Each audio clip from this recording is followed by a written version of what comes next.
This cylinder was left open and the cylinder itself is actually pitted. There's rust, you can just see on the tip here, and that continues all the way down. So we need to take this cylinder out, rebuild it, and just polish this, make it clean so it'll slide again. But first we need to crack this nut here loose. So let's go ahead and break it loose with a very large crescent wrench so we have plenty of leverage. Like the wrench likes to slip off, but I think we can finally feel it starting to move. There we go. See, it's moving right there. That's good. We have this moving. We're just gonna keep spinning this nut. You can just see how easy that's spinning now. Wow, we can even spin this by hand. So let's go ahead and take this off the rest of the way. Let's go ahead and remove the cylinder the whole way. It's definitely tight in there. Okay. Almost.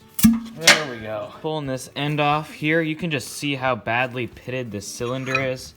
I mean, if you look down, it's just kind of rusted all the way through. Down here at the very end, it looks kind of like what that's supposed to, but up here, it definitely needs a lot of work. I'm going to try to modify the wood lathe a little bit to be able to fit this metal piece. What I'm going to do is pop out the spade bit here and try to put the chuck in. Tap that guy out, and go ahead and pop my chuck in.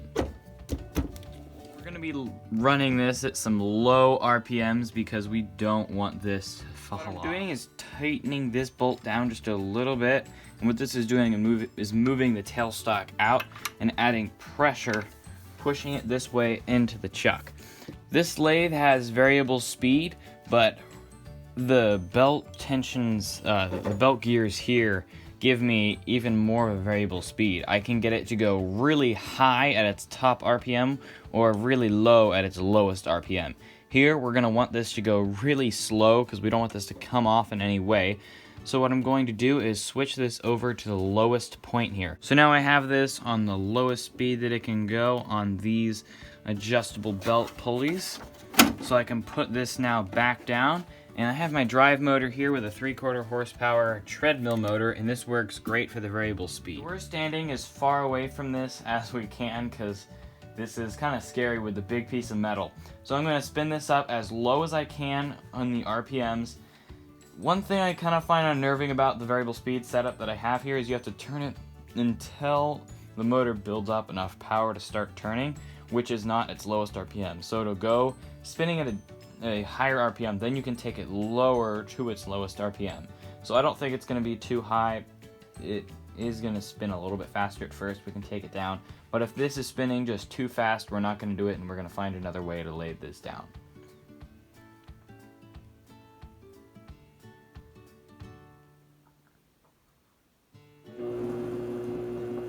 That looks like it's pretty slow. That's controllable. And I could even take it slower if I wanted. About right here is as slow as we can get it. With some 800 grit, I'm just sanding this down and starting to get that surface rust off, and then we're going to slowly work our way up the grits. I'm going to switch to a bigger piece of sandpaper because we want to make sure this stays even. So when I'm sanding this, it's going to be more consistent. There won't be any dips in it.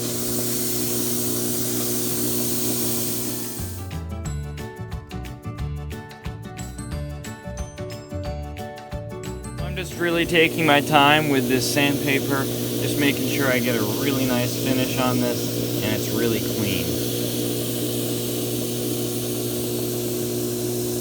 Now we're done with the 800 grit and we're going to move up to 1200 grit now. I have the lathe running just a little bit faster with the higher grit here, just so it's going to work it up a little bit more to a polish, but this is starting to look really nice. So we're adding a little bit of water to the sandpaper just so it has kind of like chip clearance. It's going to wash out the sandpaper and keep it cutting a little bit better. So this is starting to look really nice. I'm going to run a quick pass with some 2000 grit just to get this nice and smooth. I already can feel it's way better than what it was before. I'm going to run this at just a little bit of a higher speed to get a nice clean buff on it.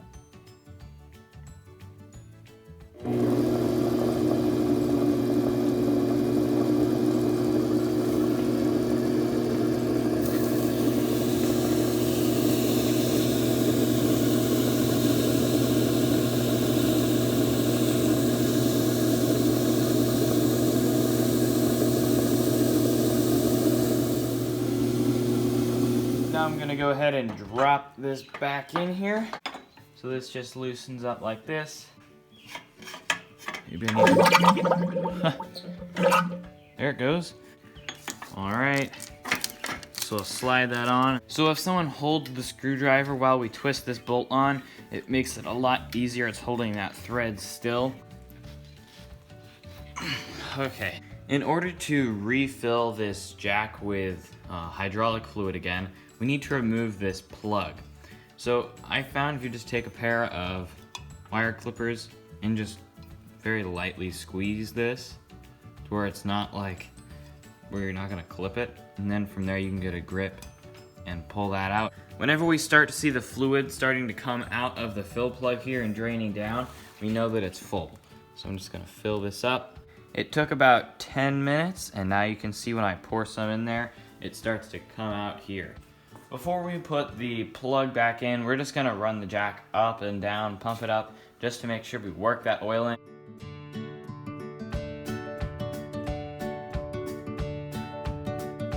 The condition of this cylinder is in much better shape than what it was before. It's not all rusted. So this jacked up just perfectly fine, and now we can go ahead and retract this back down. So I just twist this screw. And it does not have any weight on it because obviously there's not the big metal bar. So to get this to retract down, I'm just gonna push this down. And then it just slides right down nice and smooth. So now we can take out our funnel cap thing. This thing worked great, and we can go ahead and put the cap back in. You could use a screwdriver or just kind of like your fingernails to put this plug back in. So the screwdriver might help getting in these small areas here, just to carefully pry that in. And now we have our plug in place, and we're ready to go with this pump. And also, if you're ever using this, make sure that you always put the cylinder down every time you use it. That's what happened here. The cylinder was left up, and the cylinder itself just rusted and corroded and got pitted. So we had to do all this work to get this working again. So I hope you guys found this video useful. If you did, don't forget to like and subscribe, and we'll see you next time.